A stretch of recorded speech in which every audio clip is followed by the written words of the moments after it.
Good evening, boys and girls. Welcome to Candy's Cozy Couch. My name is Candace, and my nickname is Candy. That's how I came up with that really exhilarating name. At least I think it's pretty exhilarating. All right, boys and girls, time for the checklist. You know how we do. Did you take your baths or your showers? Check. Did you brush your teeth? Check. Did you brush, comb, or tie up your hair? Check. Did you put your PJs on? Check. Do you have all your cuddle buddies available? Check. Did you give all your hugs and kisses and pertinent um, shows of affection and love for your family members before you go to bed? Check. And of course, did you say your prayers? I'm just saying check just because I'm checking off the checklist. But if you didn't say your prayers yet, please make sure that you say your prayers before you go to sleep. All right, boys and girls. While I described my name as exhilarating, I just want to say I did some roller skating tonight on the velodrome track where the bikers usually race at, and I was like really excited. So that was exhilarating for me. So I just figured I would use that adjective to describe, just to throw it out there. Excuse my eye. For some reason, my right eye just got itchy all of a sudden. But anyway, we are going to be reading tonight Curious George Goes to the Chocolate Factory by Margaret and H.A. Rays. There you go, Curious George, the curious little monkey. Woo-hoo, woo-hoo. Curious George goes to a chocolate factory. Yes, let's see how this goes. This is George. George was a good little monkey and always very curious. One day George went for a drive with his friend, the man with the yellow hat. Hey y'all, what is the man with the yellow hat's name? Do he have a name? Because I feel like I've only ever known him as the man with the yellow hat.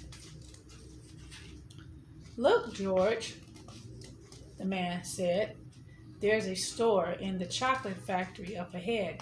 Let's stop for a treat. George loved chocolate. Inside the store, boxes of chocolate were stacked everywhere, but the man with the yellow hat found his favorite right away. George, he said, wait here while I buy these and please stay out of trouble. Now, don't y'all know every time he say that, it don't never work out like that?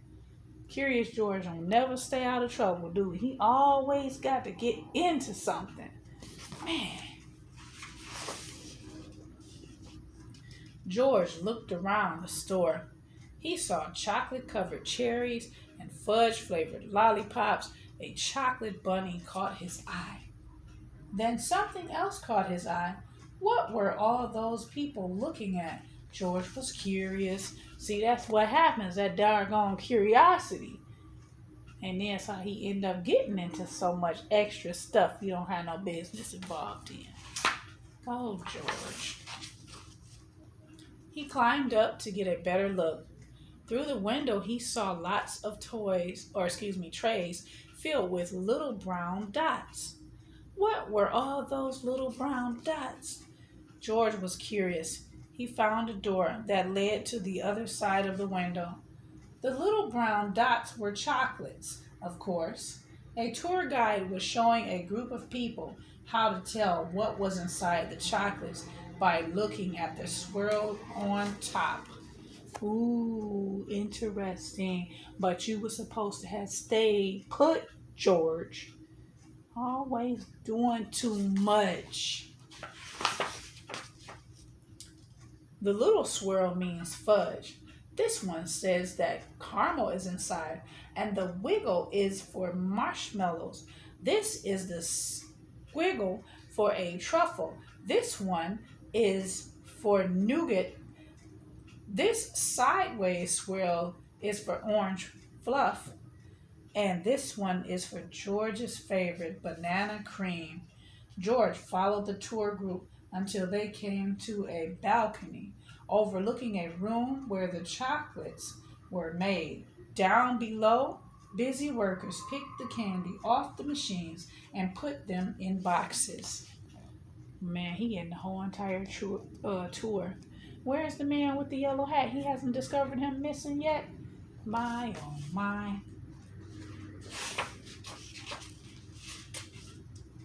These were the machines that made the chocolates with the swirls on top. The chocolates came out of the machine on long belts. But how did they get their swirls? George was curious. Oh no. Y'all know what that means when he get curious. He about to start looking and searching and investigating something. Man. He climbed down from the balcony and up onto a machine. George peeked inside. He was trying to see what was making the swirls when all of a sudden, you knew it was going to be all of a sudden. Never fails. George with his all of a sudden. Oh, wonder what happened. All of a sudden, the chocolates began coming out faster and faster. They sped by him so quickly they seemed to be running on legs of their own. Quick, bring more boxes, yelled a man with a tall white hat. What happened? Asked another man. Nobody answered. Nobody knew what had happened, and everyone was so busy that no one noticed George. See, he over there causing trouble, y'all. He over there causing trouble. Oh, curious George. Curious little monkey. The workers began to fall behind, and the candy began to fall off the end of the belt. Save the chocolates, yelled the man with the tall white hat.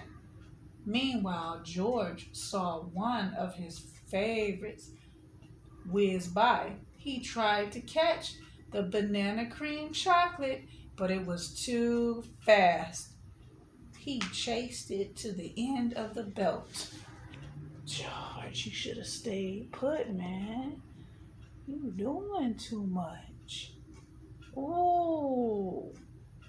Why you can't take him nowhere? You gotta sit down somewhere.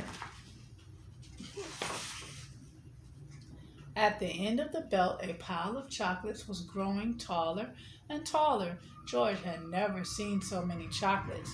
As he searched for the banana cream, he put the others in empty boxes. Well, that's nice. He's working now. George was a fast worker. Someone noticed and yelled, "Bring that monkey more boxes. He's helping us catch up." Not all the chocolates made it into boxes, but no more chocolates fell on the floor. Oh, Lord. Because George is eating some of them, I'm sure. Well, that's cool. At least he ended up helping out. At least he ended up helping out. He wasn't injured or anything like that. Just when George and the workers were all caught up, the tour guide ran in with the man with the yellow hat. "Get that monkey out of here," she yelled. "He's ruining our chocolates." "But this little monkey saved the chocolates," explained the workers. Then the man with the tall white hat said to George, "You may have caused us some trouble, but you were a speedy little monkey. You deserve a big box of candy for all your help." George was glad he was not in trouble, but he did not take the chocolates. I wonder why, because he'd been eating so many of them, he probably already got a tummy ache. He probably already got a tummy ache. Do-do-do-do. Tummy ache. Back in the parking lot, the workers waved goodbye at George, and his friend got into their little blue car. "George, are you sure you didn't want any chocolates before we leave?" asked the man with the yellow hat. George was sure. Yeah, because he had been eating it. See, he got a fat belly. Eating too much chocolate, trying to catch them up because they was falling on the floor. He was trying to save them, and he was eating them. That's all right. We love Curious George. Curious George, the point is he's curious. Okay? So if you don't have this book or any of the other Curious George books, get them. And I'm going to start getting more of them now that the library's open. I'm going to get Curious George books. I'm looking for Daniel Tiger books. It's going down. Some Dora the Explorer books. It's going down. Yeah, I'm excited. Well, boys and girls, hope you enjoyed the story. That was pretty cool. Of course, y'all know when Curious George goes somewhere, he don't never do what the man with the yellow hat say he's supposed to do, huh? But that's all right. It always works out in the end, so that's always good. All right, boys and girls, now it's up to you. You can either pretend you're a monkey named Curious George and go to a chocolate factory in your dreams, or you can just, the sky is the limit, really, what you dream about. So you know how we do it. Okay, so start your dream engines and get ready to take off into dreamland. Simply close your eyes. Whisper to yourself what you would like to dream about. Be still, relax, be quiet, and just allow yourself to drift off to dreamland and to have that special dream, whatever it may be. It's all up to you. All right, boys and girls, you know what to do. I'll see you next time. Bye-bye.